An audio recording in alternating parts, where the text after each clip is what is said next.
I don't know who needs to hear this, but I know this is a message I would have told my younger self, which is this: don't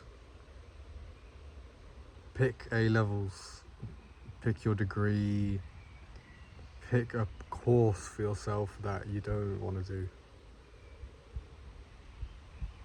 Don't pick a course that you feel like isn't your path, that you feel like you had to do, that you feel like would be a really good fit, that you feel like you have to justify, and it feels really heavy.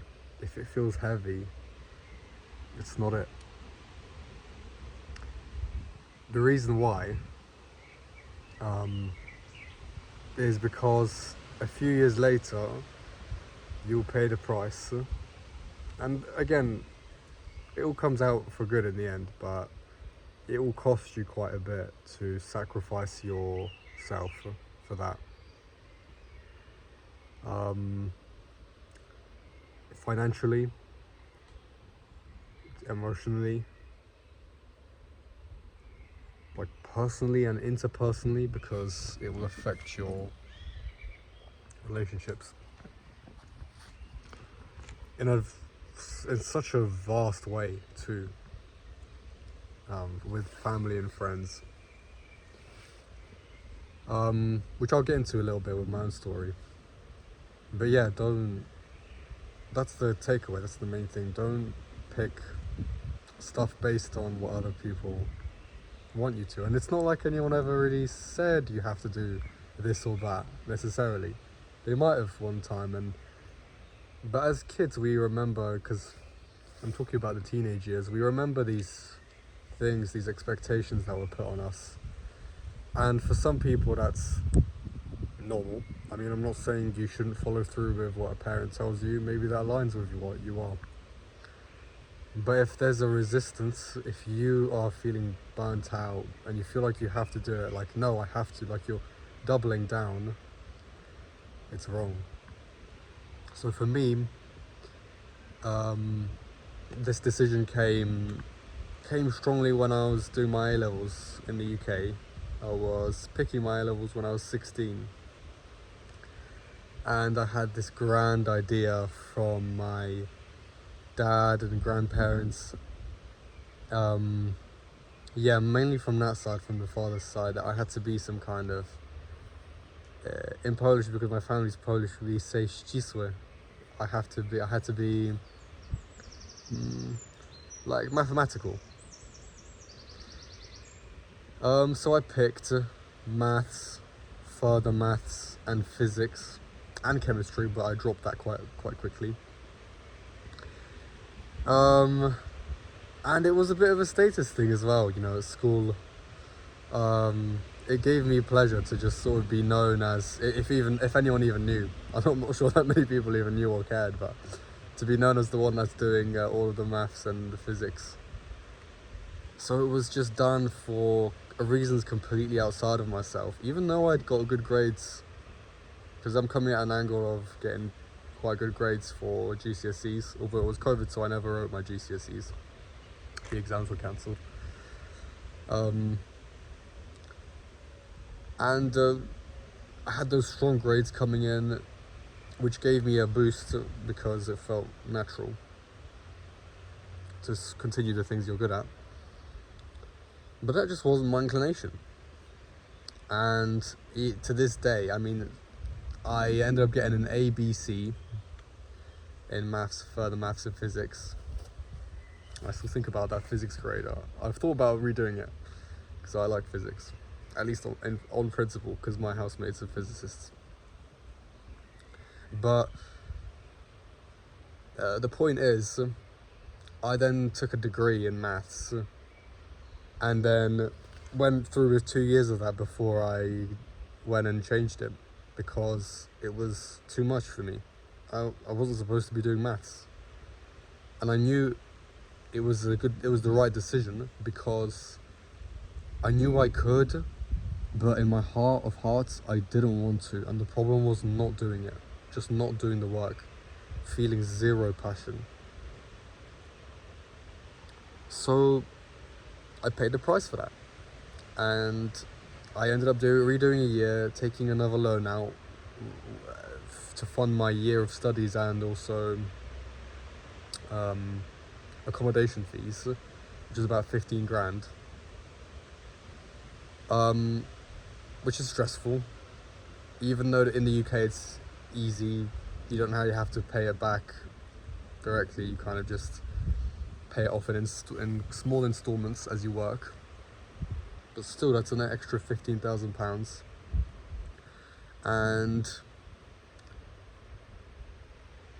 it cost me emotionally a lot, and it will cost you emotionally a lot, which is the point I'm trying to get at. It will just be costly. Yeah. So I suppose that's it, really. Just make sure you... Well, make sure what? I don't even know. Just don't feel like you have to even do A-levels, I suppose. Which sounds radical, because for me, in my environment, that was insane. Like, you got to do your A-levels. But being smart isn't about grades. And I really see that at university. There's so many passionless people at university, and I'm not blaming them. I'm just saying I feel like a lot of people, myself included, just kind of run with it.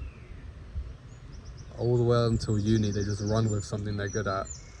And obviously there's good moments, there's like dopamine hits when you get good grades, but you're not going to do anything with your psychology degree or chemistry degree for most people, unless you go into research and you knew this was in your heart the whole time. It's just a lack of wisdom. It's a lack of taking control in your life, I would say. And it's hard for me to advise here, because it will depend on the person you are and what you're doing right at the moment. So whether you're picking your A-levels or in the middle of them, it's too late, or finishing, or gonna do your exams, because I suppose exams are around the corner. I'm filming this in May. Or if you're doing your degree or post-degree, I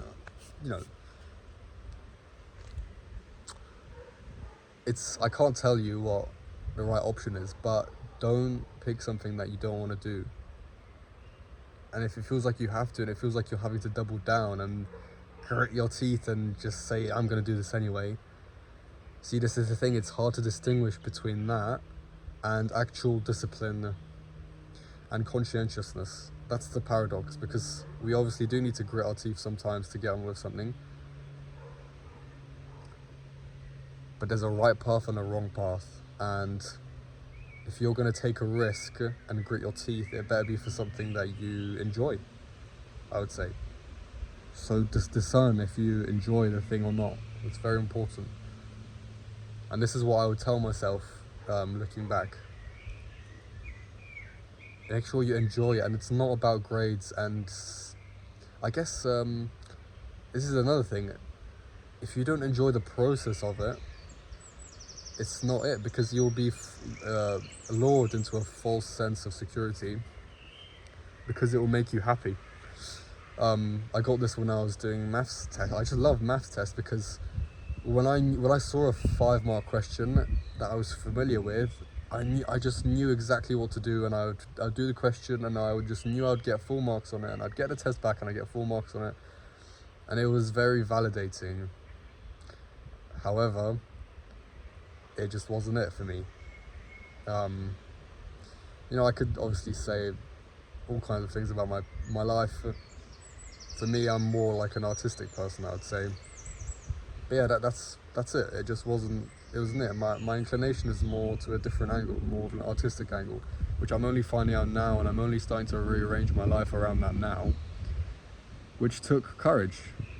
And actually, in a way, was really silly, because a lot of the times the resistance we have is in our own heads, and nothing's actually blocking us from being who we are.